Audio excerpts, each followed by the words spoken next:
Lotus reality and agro farming వారు premium farm land projects మన పొలం ఫేజ్ 1, 2 మరియు 3 కంప్లీట్ చేసుకొని మన పొలం phase 4 Wasar village at Narayana Khed లో ఆగస్టు 15 ఇండిపెండెన్స్ డే రోజు గ్రాండ్ లాంచ్ చేయడం జరుగుతోంది. లాంచింగ్ మరియు ఇండిపెండెన్స్ డే సందర్భంగా 5 గుంటాస్ ల్యాండ్ అవుట్ రేట్ లో బుక్ చేసుకున్న వారికి 1,50,000 రూపాయల డిస్కౌంట్ తో పాటు 2 గ్రాముల గోల్డ్ ఫ్రీగా ఇస్తున్నారు. పూర్తి వివరాలకు సంప్రదించండి.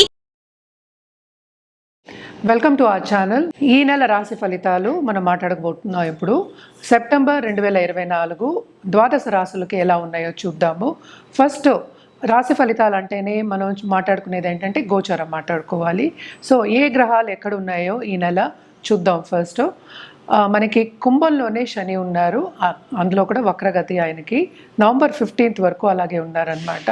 మనకి మీనంలో ఏమో రాహు ఉన్నారు, అలాగే కన్యలో ఏమో మనకి కేతు ఉన్నారు, అలాగే జూపిటర్ మోస్ట్ ఇంపార్టెంట్ గ్రహం, అంటే అన్నిటికీ బ్లెస్సింగ్స్ కావాలి కదా, గురు బ్లెస్సింగ్స్ కావాలి కనుక గురుడు మనకి మోస్ట్ ఇంపార్టెంట్ గ్రహం అవుతారు. ఆయనేమో మనకి వృషభంలో ఉన్నారు. అలాగే మనం చూసాము అంటే కుజుడు ఈ నెల అంతాను మనకి మిథునంలో ఉన్నారనమాట. అలాగే ఏంటంటే బుధుడు ఏంటి మనకి సింహానికి వస్తున్నారు, ఈ ఫస్ట్ వీక్ ఆఫ్ సెప్టెంబర్కి వస్తున్నారనమాట. అలాగే సూర్యగ్రహం మనకి 16వ తారీఖుకి కన్యకు వస్తున్నారు.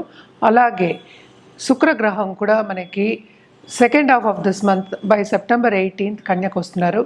సో కూటమి అనేది కన్యలో జరుగుతోంది. అంటే ఏంటంటే కేతుతో పాటు మనకి శుక్రుడు అలాగే సూర్యుడు కూడా కలిసి ఉంటున్నారనమాట ఈ నెల అంతాను. సో కొన్ని రాశుల వాళ్ళకి చాలా బాగుంటుంది, కొన్ని రాశి వాళ్ళకి మిశ్రమ ఫలితాలు ఘోషిస్తున్నాయి. మనం ఏ రాశికి ఎలా ఉందో చూద్దాము. తప్పక స్కిప్ చేయకుండా వీడియోని చూడండి. అలాగే ఈ ఛానల్ని సబ్స్క్రైబ్ చేసుకోవడం మర్చిపోవద్దు. మనం ఇప్పుడు మాట్లాడబోది కన్యా రాశి వాళ్ళ గురించి. కన్యా రాశి సెప్టెంబర్ 2024 రాశి ఫలితాలు. వీళ్ళకి కూడా ఏంటంటే మిశ్రమ ఫలితాలు ఘోషిస్తున్నాయి. కూడానే కేతు ఉన్నారు, అలాగే శుక్రుడు కూడా ఉంటున్నారు. అండ్ ఆల్సో మనకి సూర్యగ్రహం ఏమో మనకి second half of this month ఏమో కన్యకు వస్తున్నారనమాట. సో తప్పక ఏంటంటే వీళ్ళకి మిశ్రమ ఫలితాలే ఘోషిస్తున్నాయి. అలాగే 7th రాహు ఉన్నారు కనుక తప్పక ట్రావెలింగ్ అనేది చాలా ఎక్కువ ఉంటుంది, ట్రావెలింగ్లో శ్రమ పడడం అనేది ఉంటుంది. అండ్ ఆల్సో ఏంటంటే వీళ్ళు ట్రావెలింగ్లో ఏదైనా లాసెస్ అయ్యే ఛాన్సెస్ కూడా ఎక్కువ కనిపిస్తున్నాయి.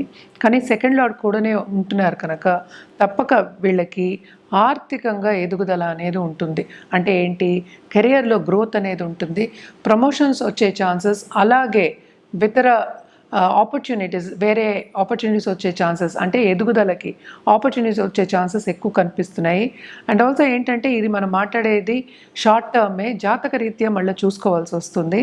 అవన్నీ కాకుండా జాతక రీత్యా మనం చూసినప్పుడు ఏంటి, కొంతమందికి ఉద్యోగం పోయి కొంచెం ఇంట్లో ఉండే ఛాన్సెస్ కూడా కనిపిస్తున్నాయి, ఎస్పెషల్లీ రాశి వాళ్ళకి. ఎందుకంటే కేతు సడన్గా ఇస్తుందన్నమాట, అలాగే సడన్గా తీసుకోవడం అనేది కూడా జరుగుతుంది. అండ్ మనం చూసాము అంటే సీక్రెట్ ఎనిమీస్ కూడా వీళ్ళకి తయారయ్యే ఛాన్సెస్ ఎక్కువ కనిపిస్తున్నాయి.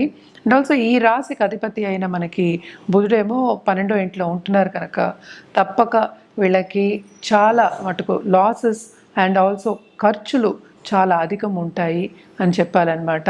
అలాగే ఖర్చులు అధికం అంటే శుభ ఖర్చులే అవ్వచ్చు, అంటే ఏంటి ఒక అసెట్ కొనుక్కోవడం అనేది కూడా జరగచ్చు కదా.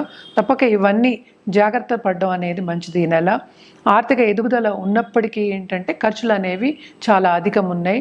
అలాగే ఈ రాశిలో ఉన్న పిల్లలు మాత్రం ఎదుగుదల చాలా బాగుంటుందని చెప్పుకోవాలి.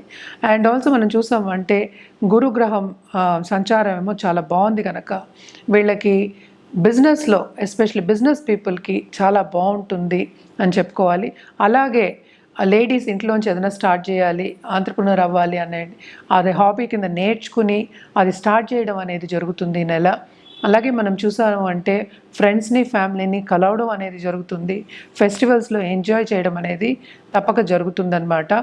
అండ్ ఆల్సో ఏంటంటే వీళ్ళు ఎక్కువ ఖర్చు పెడతారు, అందుకని ఏంటంటే ఫైనాన్షియల్ ప్లానింగ్ చేసుకోవడం ఈ నెల ఎస్పెషలీ చాలా చాలా మంచిది, జాగ్రత్తగా చూసుకోండి. అండ్ ఆల్సో ఏంటంటే హెల్త్ కొంచెం ఏంటంటే సెన్సిటివ్ అయ్యే ఛాన్సెస్ ఎక్కువ కనిపిస్తున్నాయి. అండ్ ఆల్సో మనం ఇంకోటి ఏంటంటే మోస్ట్ ఇంపార్టెంట్ చెప్పుకోవాల్సింది ఏంటంటే కొత్తగా పెళ్ళైన దంపతులు కొంత మిస్అండర్స్టాండింగ్ వచ్చే ఛాన్సెస్ ఎక్కువ ఉన్నాయి. సో జాగ్రత్తగా ఎస్పెషలీ నోటి దుడుసు వద్దు, ఆచితూచి మాట్లాడి జాగ్రత్తగా ఉండడం అనేది మంచిదన్నమాట. అలాగే ఏంటంటే పెద్దల బ్లెస్సింగ్స్ తీసుకోవడం వీళ్ళకి ఎక్స్ట్రీమ్లీ ఇంపార్టెంట్. నేను ఇందాక చెప్పినట్టు ట్రావెలింగ్ వీళ్ళకి ఉంది కనుక, అండ్ ఆల్సో బయటికి వెళ్ళి సెటిల్ అవ్వాలి అంటే ఫారిన్లో సెటిల్ అవ్వాలి, అలాగే ఏంటంటే ఫారిన్లో వెళ్ళి చదువుకోవాలి అన్న వాళ్ళందరికీ ఇది మంచి తరుణం. తప్పక వాళ్ళకి ఆపర్చునిటీస్ వస్తాయి. అలాగే ఏంటంటే వెళ్ళే ఛాన్సెస్ కూడా ఎక్కువ కనిపిస్తున్నాయి అన్నమాట. సో అప్లై చేయడం అనేది చేసుకోండి, శ్రమ పడండి.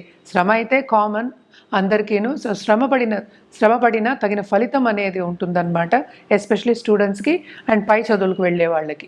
మనం ఇప్పుడు పరిహారాల విషయానికి వస్తే కనుక తప్పక శని గ్రహానికి పరిహారం చేయడం అనేది very very important.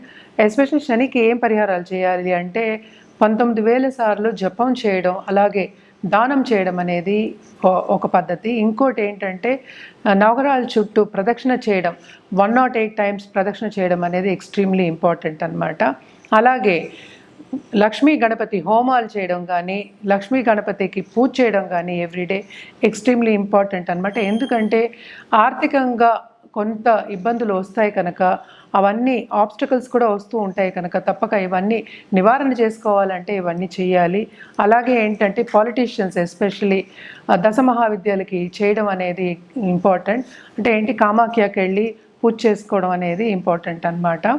And also మనం చూసాము అంటే మిగతా గ్రహాలకి ఎస్పెషలీ సూర్యగ్రహానికి మన అర్ఘ్యం ఇవ్వడం కానీ, అలాగే ఇంకోటి మోస్ట్ ఇంపార్టెంట్ మనకి ఏంటంటే మనకి గణపతికి అథర్వ శీర్షం చదువుకోవడం ఎవ్రీడే వెరీ వెరీ ఇంపార్టెంట్ అన్నమాట.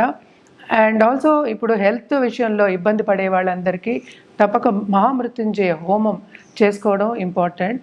అండ్ నవగ్రహ హోమాలు చేయడం కానీ, అలాగే శాంతి పూజలు చేయడం కానీ చాలా చాలా మంచిది. ఇవన్నీ చేసినప్పటికీ ఏంటంటే లాంగ్ టర్మ్లో మీకు తప్పక పాజిటివ్ రిజల్ట్స్ అనేవి కనిపిస్తాయి. ఇప్పుడు బిజినెస్లో ఎదగాలి, అలాగే పొలిటికల్గా ఎదగాలి అంటే ఒక పదవి రావాలి, స్టేటస్ రావాలి అన్న వాళ్ళకి తప్పక ఏంటంటే శనిగ్రహం అనుగ్రహం ఉండాలి, శనికాళ్ళని పట్టుకోవాలన్నమాట. సో తప్పక శనికి నవగ్రహ హోమాలు చేయడం కానీ, అలాగే శనిదానం ఇవ్వడం కానీ చాలా చాలా మంచిది. ఎప్పటికీ నేను చెప్పేది ఏంటంటే వృద్ధాశ్రమంకి వెళ్ళి అన్నదానం చేయడం అనేది వెరీ ఇంపార్టెంట్ అని చెప్తూ ఉంటాను. అది మాత్రం రెగ్యులర్గా చేయాలన్నమాట.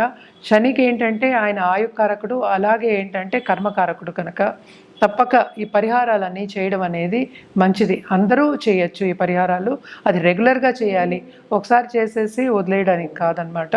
సో రెగ్యులర్గా చేసినప్పుడు మనకి పాజిటివ్ రిజల్ట్స్ అనేవి ఎక్కువ వస్తూ ఉంటాయి. అలాగే ఏంటంటే పొలిటికల్గా ఎదగాలి అన్నవాళ్ళు, నేను ఇందాక దశమహావిద్యాల గురించి చెప్తూ ఉన్నాను, బగళాముఖి హోమం అనేది చేయొచ్చు. అలాగే ఏంటంటే చాలామంది మనం పొలిటీషియన్స్ మనం చూస్తూ ఉంటాం కూడా, రాజశ్యామల యాగం అనేది చేస్తూ ఉంటారు. యజ్ఞ యాగాలు చేయడం అనేది చాలా మంచిది. మనమేమో నెలకి మాట్లాడుకుంటున్నాం కనుక మనం హోమాల వరకు ఆపుకున్నాం అనమాట. లేకపోతే యజ్ఞ యాగాలు అనేది తప్పక చేయాలి. చేస్తే ఏంటంటే మనకి ప్లస్కి ప్లస్ చేకూరుతుంది కనుక తప్పక డబుల్ ప్రమోషన్ అనేది తప్పక ఉంటుంది. అలాగే పాజిటివ్ రిజల్ట్స్ అనేవి ఎక్కువ చేకూరుతాయి. అలాగే ధనం వచ్చే, సంపద వచ్చే ఛాన్సెస్ ఎక్కువ కనిపిస్తున్నాయి అన్నమాట. తప్పక బగళాముఖి అనేది పొలిటికల్గా వాళ్ళు ఎదగాలి అన్న వాళ్ళు చేయడం అనేది చాలా మంచిది. ఎస్పెషలీ కామాఖ్యకి వెళ్ళి చేసుకోవచ్చు. అలాగే ఏంటంటే మనకి చెప్పారంటే కూడా మన దగ్గర పురోహితులు కూడా ఉన్నారు.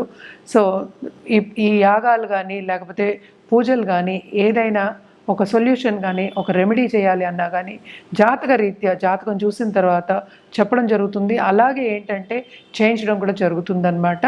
తప్పక సంప్రదించండి.